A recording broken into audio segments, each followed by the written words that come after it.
But this season does feature another tournament seeding, which we saw before with the male flyweights.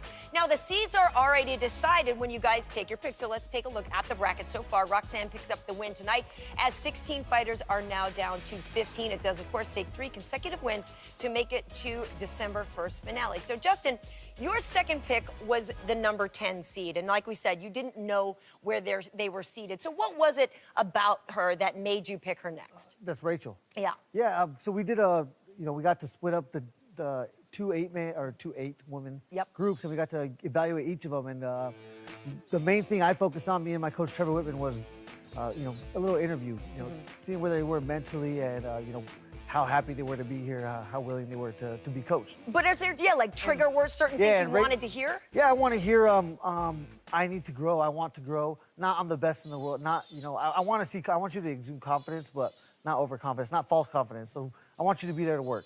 All these talks of rankings and seeds and this and that, it's very, very complicated. But let's break it down and keep it simple. Who has the better team now that they're all picked?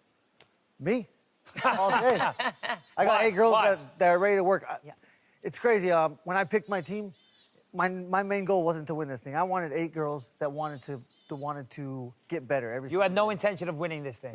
I promise you. I know you don't want to be here. Right. Yeah, I want to give the athletes my assets. Sure, That's Trevor Whitman, and he's going to be able to. I want the best 8 that are here to work. You wanted to bring out the best in there. Yeah. Well, and to that point, I mean, Roxanne's a perfect example of that, really. She talked herself about how much better she is since the first time she was on the show. So what did you think of her performance in the fight? Was that how you expected it to go? It was exactly how I expected it to go. She does she has a really awkward style, but the timing is great, and she closes the distance very well whenever she's on her feet.